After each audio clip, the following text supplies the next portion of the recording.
Howdy, I'm Daryl Wilson. I was born and raised in Vernal, Utah. We have the Uinta Mountains just to our north. They come all the way from Salt Lake City and go into Colorado. I was born and raised in Vernal, grew up right here where we're at, and milk cows. 10 years ago, I was diagnosed with melanoma cancer. And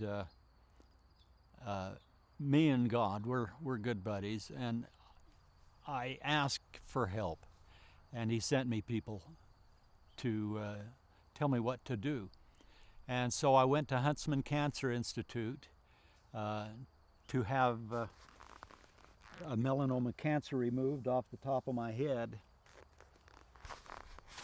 But my cousin, who died of melanoma cancer the same time that I was diagnosed, told me, made me promise not to do chemo or radiation. He said I would live longer and a better life and happier if I would still die. But so when I went to the Huntsman Institute, they scalped me and took the cancer, but they didn't get it all, and I was eventually diagnosed with terminal melanoma cancer, and because I refused chemo and radiation and any more scalpel to take my lymph nodes, I was diagnosed to go home and live as long as I could. That was a death sentence. Now fast forward, I'm going to Alaska with my wife to see my children and my daughter and son-in-law, possibly for the last time. I remember when the doctor first diagnosed that melanoma cancer, I knew what it was. Partially because of my cousin and other seminars that I'd been to. It was so devastating. I did not want to tell any of my children. I knew I had to. I typed up a letter on the computer when we got home. Lots and lots of tears, and I can't explain the emotions they were just, wow. I sat at the computer after I typed that letter to my children, and I could not push the enter key because I knew that once I did, everybody would know that I was a broken man. And I did not want people to feel sorry for me or know that I was broken, and I just didn't want to push that enter key. And I sat there at least for an hour or an hour and a half, knowing I should, but I couldn't. And something inside of me, the Holy Ghost, the Spirit, God, whatever you want to call it, said, push the key, send that letter. You need the prayers. And I knew I needed the prayers. And I just couldn't do it. And finally, if you've ever been yelled at by whoever it was that was just across the veil from me, push that key. And I said, okay. I pushed the key. And within 2 or 3 days, I had hundreds of people praying for me, which is what I needed. And then people who had been diagnosed with cancer, some melanoma, some other carcinoma and different things, they came to me and told me how to get cured and what to eat. I became a vegetarian. I did away with all sugar and all meat, and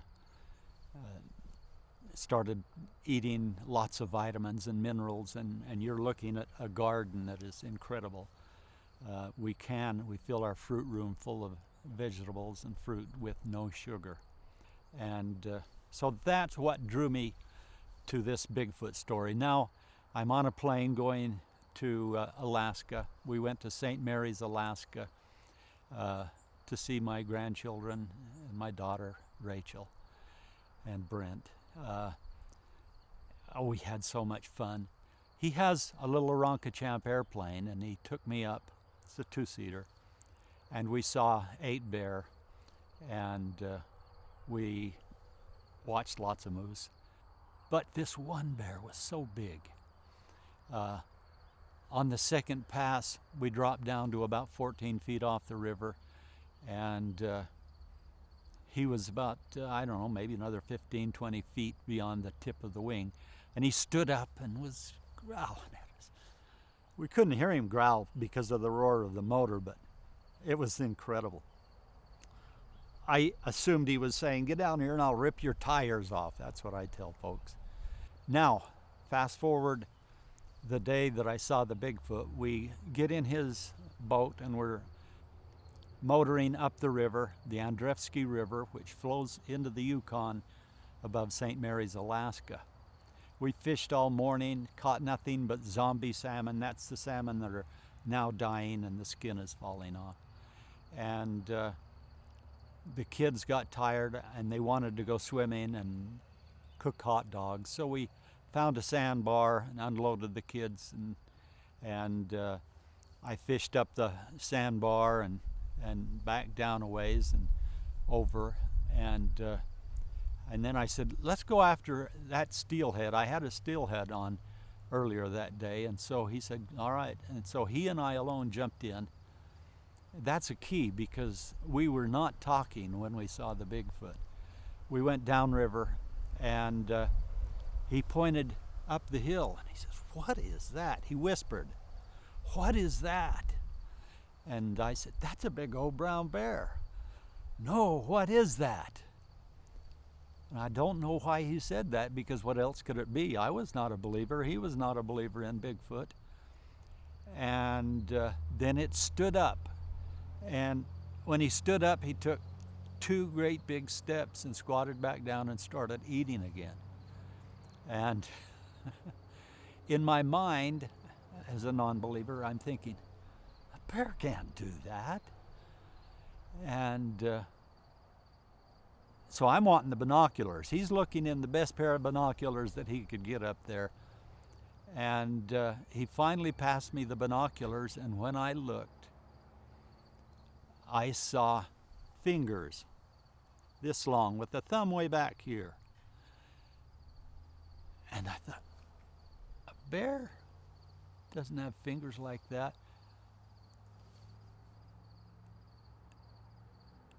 That's a Bigfoot. And I was just stunned. I watched him stand up once before that and then squat back down and start eating salmon berries and blueberries. I could see the hands coming in, but with the naked eye I couldn't tell what it was until I looked through the binoculars. When I said, that's a Bigfoot, he said, no, what is it? I thought, why did he say that? He's been looking for 10 minutes. And so I handed him the binoculars and I said, look at the face, look at the fingers. And he's looking for a long time. And then I hear this, oh. Now we're both believers. I heard that, but it didn't register until a little later. I'm begging the binoculars back, and he finally gives them to me, and I look at it, and just as I'm looking, it stands up the third time and takes 2 magnificent steps, like this, with the arms way out, and then just squatted back down and started eating with his fingers. And I said, that's either Bigfoot or Andre the Giant dressed in a Bigfoot costume. It can't be anything else. And when I said it can't be anything else, I quit whispering, raised my voice, and the big guy, that big, beautiful creature, stood up and turned and looked straight at me. I cannot tell you what that did to me. I saw gorilla wrinkles right here. I saw a nose twice as wide as mine. I saw a bare face, a bald forehead with a raised eyebrow ridge right here, no eyebrows. The hair started right on, kind of right up here on towards the top of his head and went all the way to his ankles. The hair started, I think, at his knuckles and went all the way down. I couldn't see hair on the fingers. And he just looked at us. You know, our eyes just locked, and my jaw hit the bottom of the boat. I was just so stunned. I handed the binoculars back to him, and he looked. No, before that, he looked at us for 10 seconds. Yeah, 10 seconds. And then he fell to his knees after taking 2 steps. He found just a little bit of a swale in the tundra. And that tundra, the blueberries and salmonberry bushes only came up to about 6 inches below my knees. And he dropped to his knees and put his hands up like this and just fell, just kind of a slow, like a tree was falling over, and disappeared from our sight behind those salmonberry and blueberry bushes. And I couldn't believe it, because we were on a river down here and we was looking at the side hill like this. And how he could hide from us was stunning. My son-in-law said, "I can't see him. That's impossible. How come we can't see him?" Because his shoulders were about this wide, and his body was, so muscular, so incredible. Not much of a neck. We could see it from the front, but from the side and the back, you couldn't see it at all. His head was about twice as wide as mine. The eyes were up a little higher than normal human eyes, and they were either solid black or solid black and brown. I'm not sure which. His face was kind of flat, and the hair came into his nose. But his stare was, wow. Well, after about 10 seconds, he turned and knelt and laid down, and then we're trading the binoculars back and forth. I'm wanting to see him again so bad my teeth hurt. And if you look out here in the field, there's cows, and I was a cow milker, and I sang to the cows. I taught my kids to sing to the cows when they were kids. So my song I take to the mountain. When I see deer, elk, or moose running, I sing. And so I started singing to this Bigfoot, hoping that he would stand up and look at us again. And so I started singing, "You are my sunshine, my only sunshine." Got through the verse once, and he didn't stand up. So I thought maybe he can't hear me, so I'm raising my voice slowly as I go into the second verse. And I finally got right to, "You make me happy when skies are gray." And he stood up. I was elated. I had the binoculars that time. As he stood up, I'm saying he. At the time, I thought it was a she, because I saw a swaying. And in my mind, I thought that looks like maybe those old National Geographic movies over in Africa and different places. And so I thought it was a female, but I did not see the nipples. And so now I think perhaps it was a male with long hair, but I saw that swaying 3 times. He watches me sing for 10 seconds, 15, and then he turned and walked maybe 30, 40 feet and hid behind a patch of alder trees about the size of a great big lilac bush. And we couldn't see it at all there. My son-in-law, he was able to see it when it was laying on the tundra. He saw it raise its head up 3 times, and he could only see from the eyes to the top of its head. But now it was behind this alder tree, and we couldn't see it at all. But we knew he could see us. And I just keep right on singing. I sang that verse over again and started singing another song. And my son-in-law, "Shut up, you're gonna scare it." He's a hunter. He's got hides on his wall, lots of hides, different kinds of creatures, beautiful hides.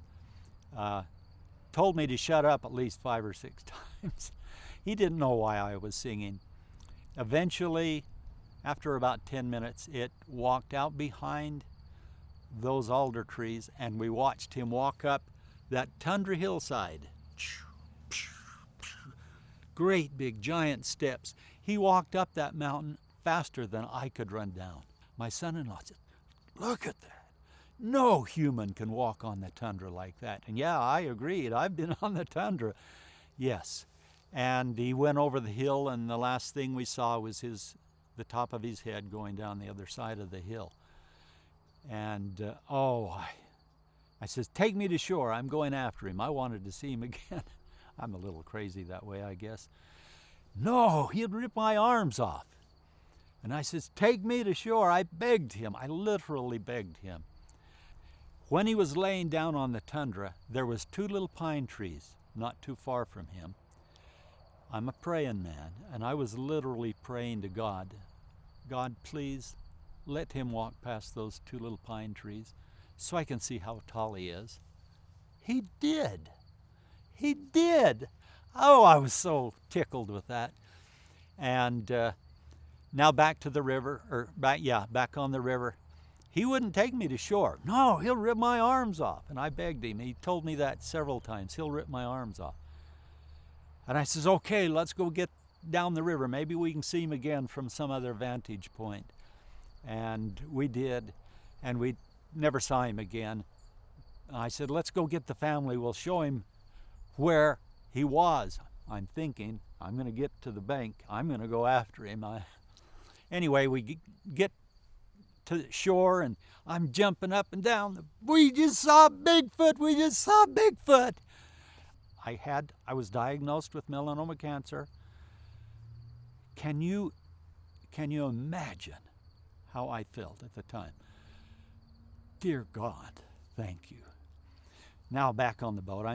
Boat's bouncing. Everybody's wondering what that crazy grandpa and dad is doing, jumping up and down on the boat. We just saw a Bigfoot. My daughter, no, you didn't. It shocked me. Almost made me mad. And I pointed my finger back at her and I said, Rachel, have I ever lied to you? She put on this puppy dog face that I'd seen so many times. No, but he would, pointing to her husband. He likes to tease the kids, and I've heard some fun stories. I jump off the boat and I says, load up, we're going to go see if we can see Bigfoot. Nobody moved. And I grabbed all the fishing poles.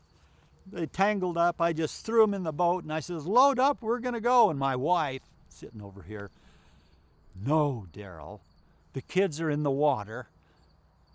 We're cooking hot dogs.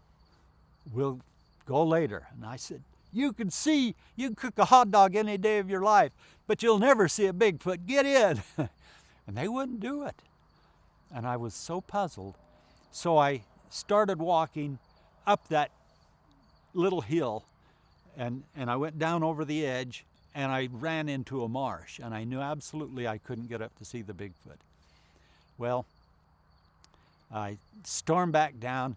Everybody's saying, no, Dad, don't go. And I'm going up the sandbar because I knew I could get up onto that ridge from there because I'd been up there fishing. And my wife is saying, Daryl, please don't go. My daughter, Daryl, don't go. And they just called out. And they understood a danger that I didn't. I was not willing. I mean, I was diagnosed to die. Anyway. I heard my daughter say, Dad, there's bear up there and you don't have a gun. I thought, oh, I don't have a gun. And so I turned around and stormed back and grabbed a hot dog and I stuck it right on top of the hottest coals that I could, touching them. And I rolled it around, took it out. It was burnt. I slapped it on a hot dog and squirted some ketchup on it and swallowed it cold. It was cold on the inside, of course. And I got him into the boat really quick. And we went downriver and went up. We followed the tracks. Let me back up. I said, take me to shore when we got down to where we saw it. Take me to shore. No, Dad, it ripped my arms off. And I knew he wouldn't.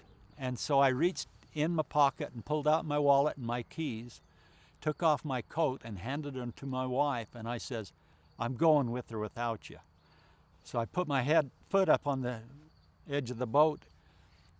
I looked at him and he says, no, Grandpa, I know there's a trail. I saw a trail down there. And I said, okay, let's go, because I'm going up with or without you.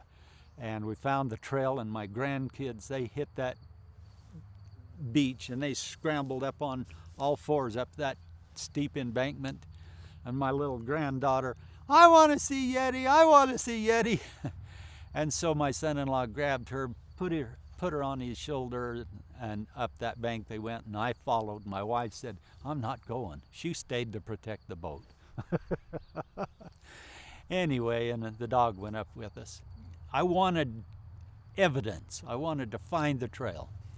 And when I got up there, so I was way behind everybody else, and my son-in-law found where he laid down, went straight to it, and he was following the trail, and I got up there, and we followed the tracks for quite some distance. We found white lichen moss that had dried in the sun, and when that Bigfoot stepped on that lichen, I could see perfectly the toe prints, and I have pictures of the toe prints. I never got a picture of him. But when they're walking on the tundra, they spread their toes way wide, and that surprised me because I've seen other tracks of other people, and in the mud they don't spread their toes much. The no-see-um gnats were just eating us alive. It was terrible. The mosquitoes. And after following the tracks for quite some time, everybody started to go back except for me. And I called out to my daughter, don't go, come and take a picture of these blueberries. They've been stepped on and crushed. I want a picture of them. And so I got a picture, and I stuck my finger underneath after she took a picture and had the blueberry juice running down my finger. And then she started back down, and I says, no, one more picture. I have to stand next to the tree that he walked past so I will know how tall he was. And so I went and stood in front of the tree and held my hand up like this, and the tree was 2 feet less 2 inches taller than I could reach. And my granddaughter was behind the tree, and I was to the side. And that Bigfoot was 6 inches taller than those 2 trees when it walked past. So depending on how far he sunk into the tundra, it was so incredible. 10 feet maybe, 9 to 10 feet I would guess, give or take 6. And we finally turned around and went back to the boat. Most solemn experience of my life, going down that river. Me and God were talking. Thank you, God. I'm diagnosed to die. Thank you for letting me see such an incredible thing and to experience this in the last time of my life. Of course, that was 10 years ago. I am God's miracle.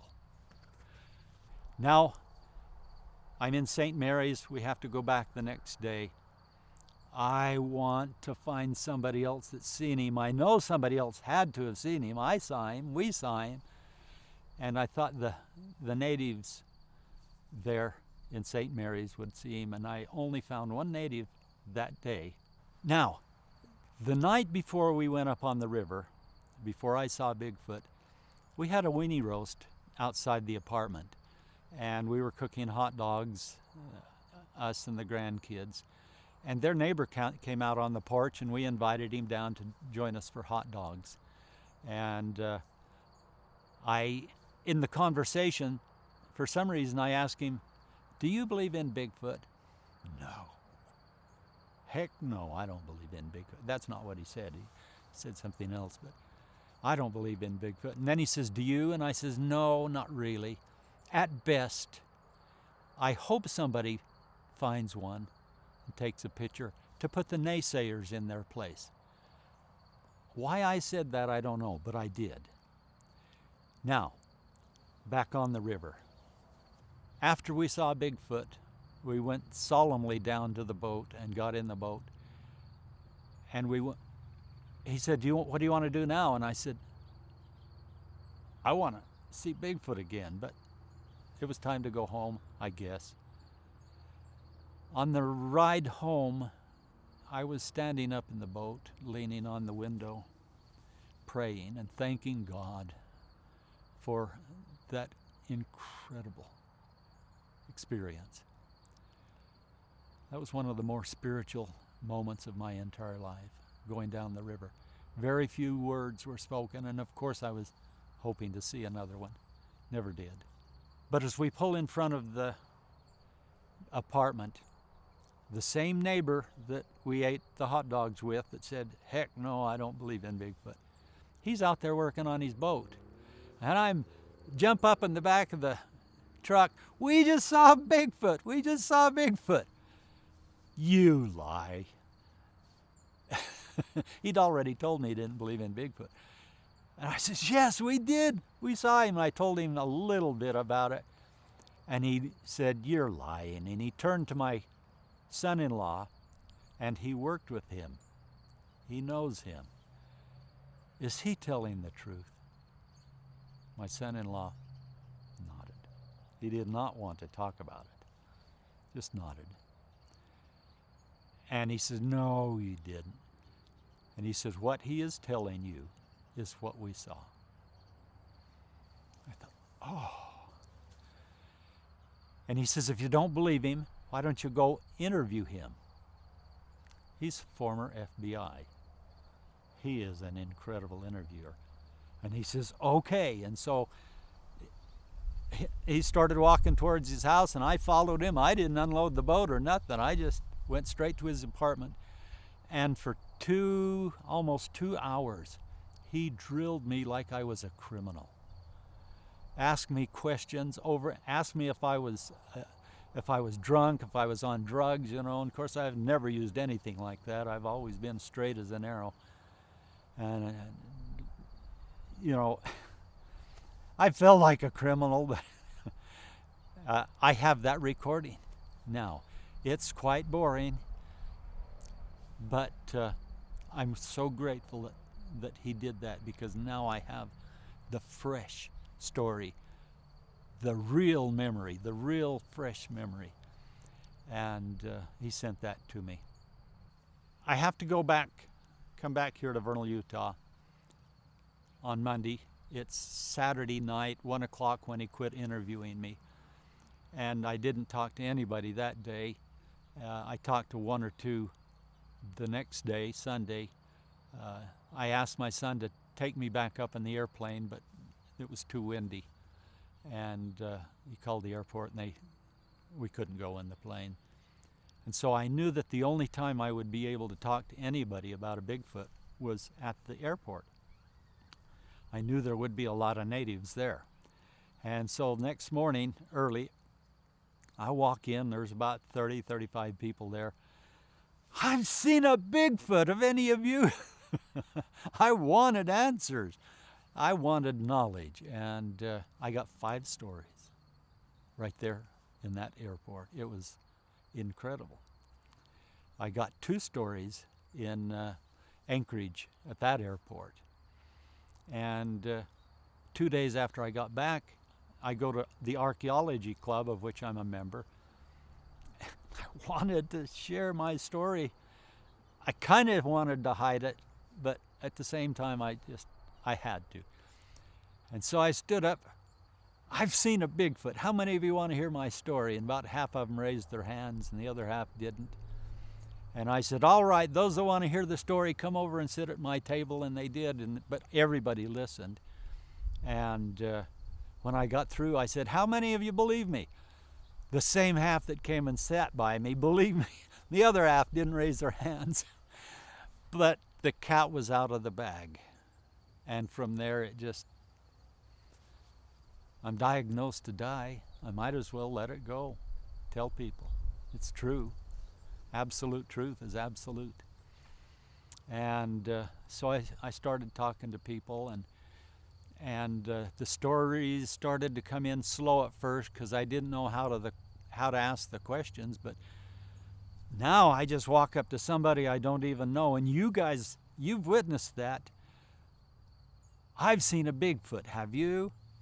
And if they start to laugh at me, I say, okay, what's the most incredible thing you've ever seen?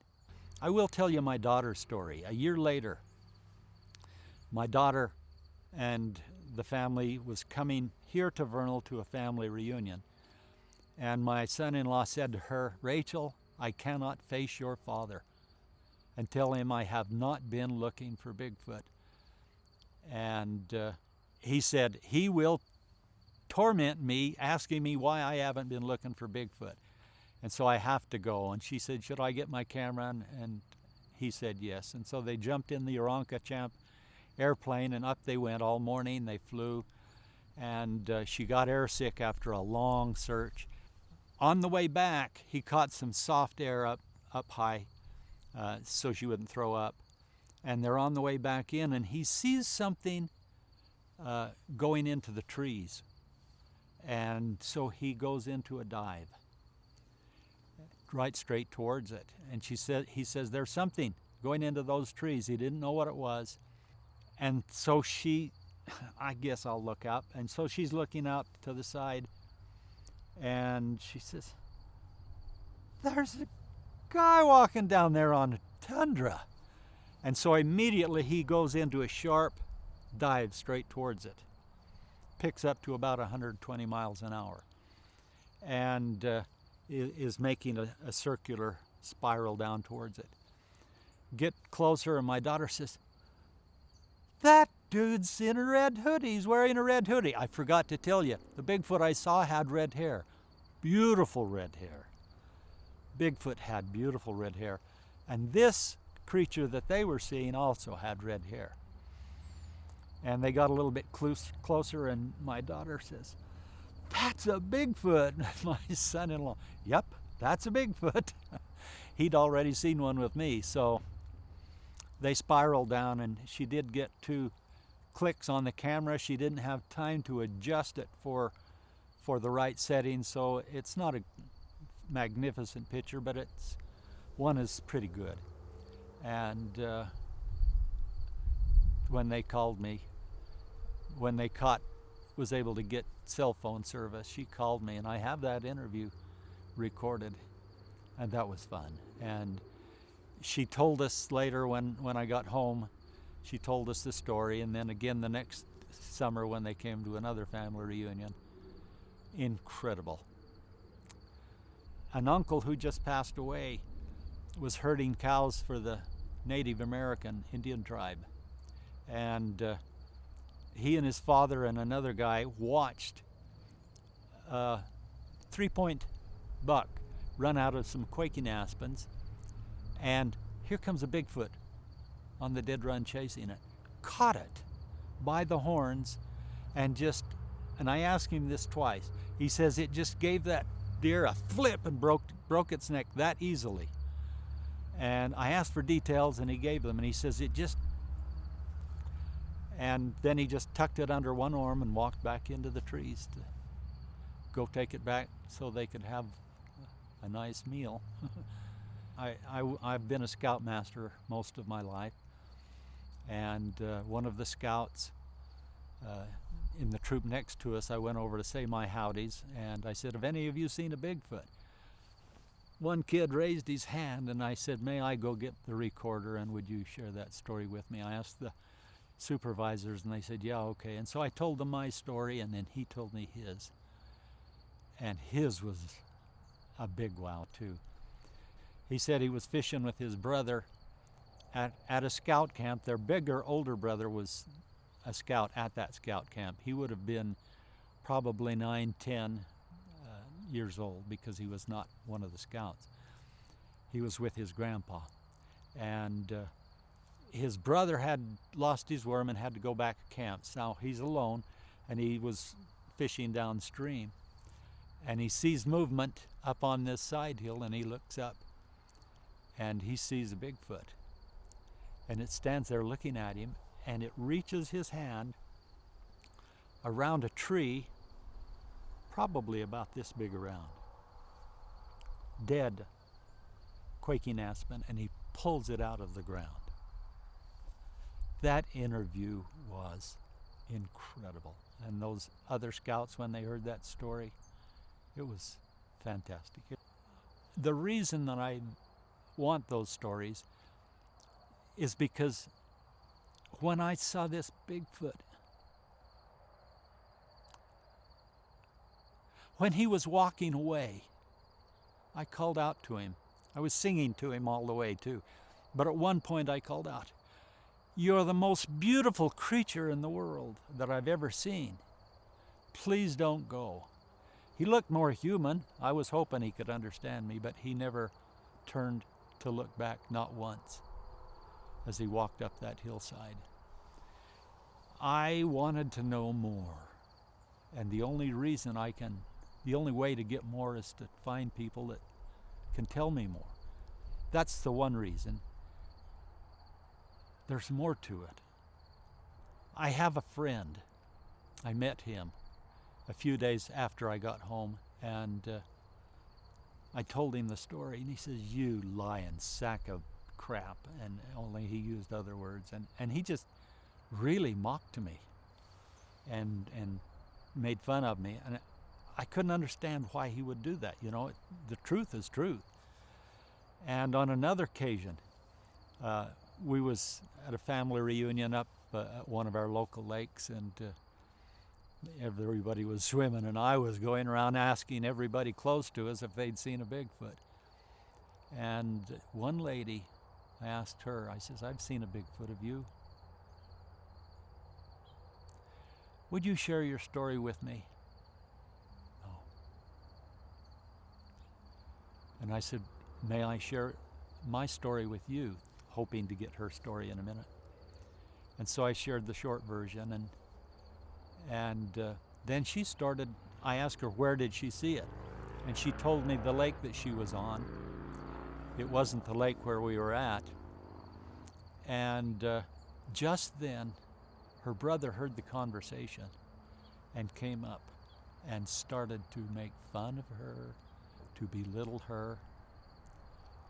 And she turned to look at him for just a moment, and then she turned her back to him, facing me.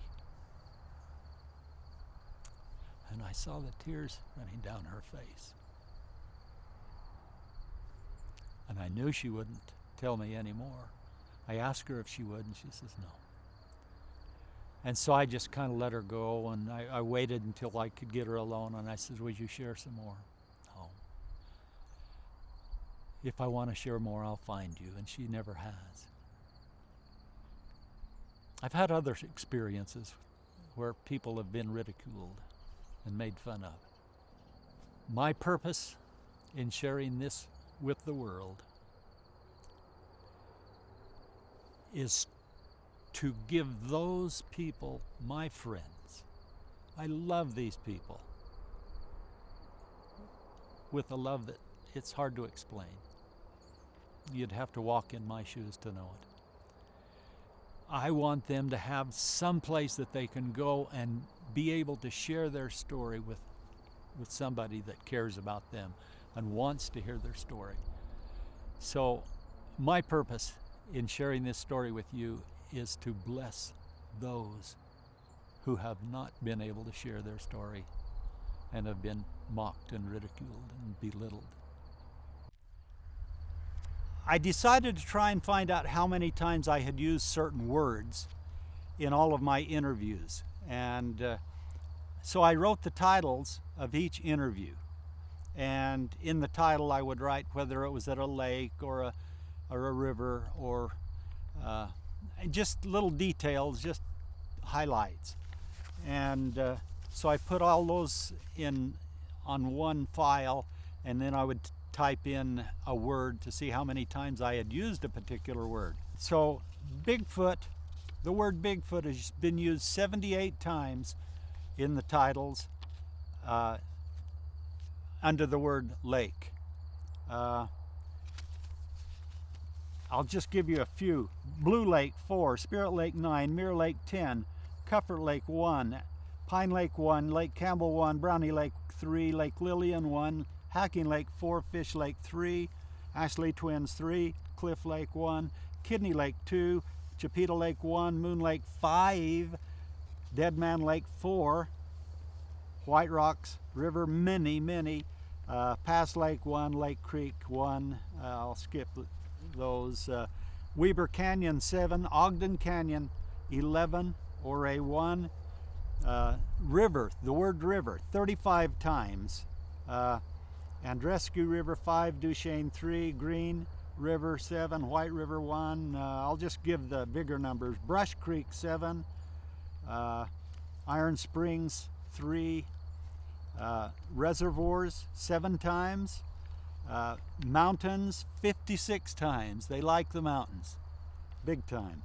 Dry Fork Mountain 10, Taylor Mountain 7, Hyuina Mountains 14.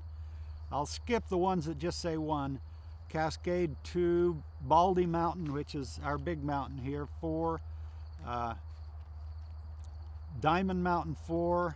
I'm just going to skip many. Marsh Peak 7, Indian Canyon 5. Oh, I got a good story for Indian Canyon. Daniels Canyon 4, Fort Duchesne 7. That's down here in the valley. He's walked right down Main Street in Fort Duchesne. The times elk has been found by hunters and elk hunters, deer hunters, way up in a tree.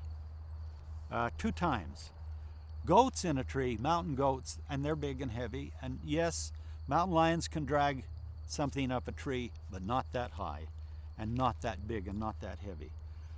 Deer, 5 times in a tree. They, in the fall, late fall, they'll take their winter meat and put it high up in a tree. I guess that's their deep freeze. I don't know. Bigfoot peeking in windows, several. I'll not go into that too much. Peeing, somebody out relieving themselves, 4. Funny stories, funny stories. I have a bunch of names, but I just wrote down a few. Shinta means my dad. Ani naichate, you gotta say the naichate means two-faced, or looking in 2 directions, or perhaps telepathic. I don't know why two-faced. Baby Bigfoot fell off a cliff. If you want that story, I'll share a little bit. Bigfoot destroyed a semi-truck that was loaded with cows. Not the cattle part. He destroyed the front of the semi.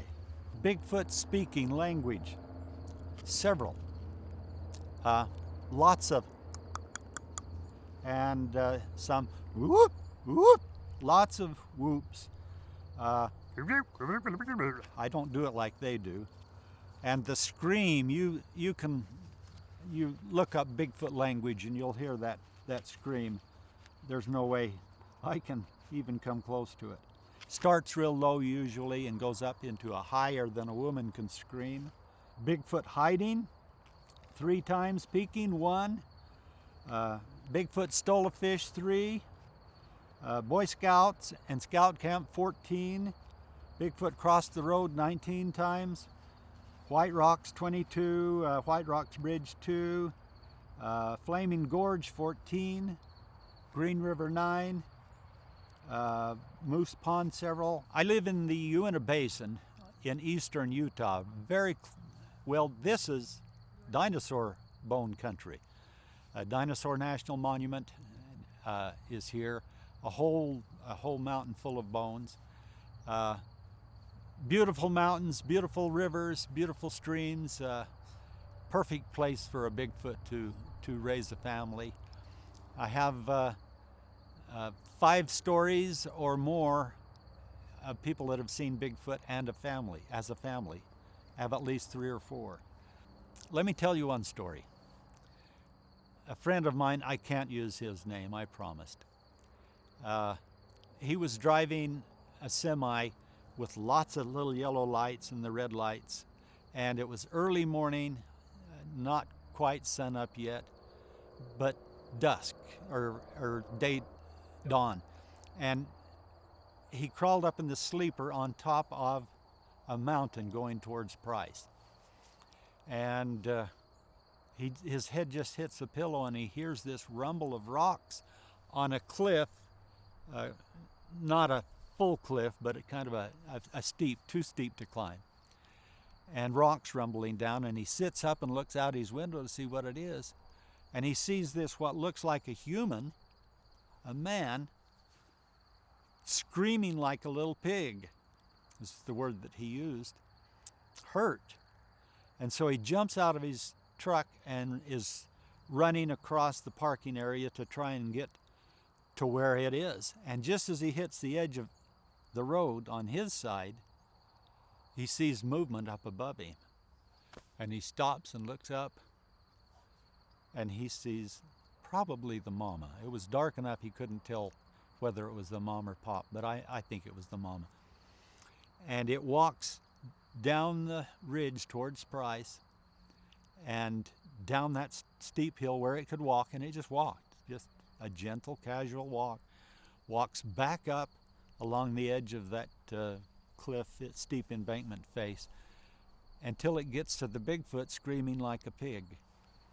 Wraps those big, long, almost to the knees, arm around the baby Bigfoot, lifts it up, and the two of them walk across the street in front of this, my friend, steps across the cattle guard and goes down a steep ravine. Probably they're on their way to get water or something like that. And he has never been the same since, but he will not share that. He does not want his name known. Most people are anonymous that I have talked to, and I'm okay with that.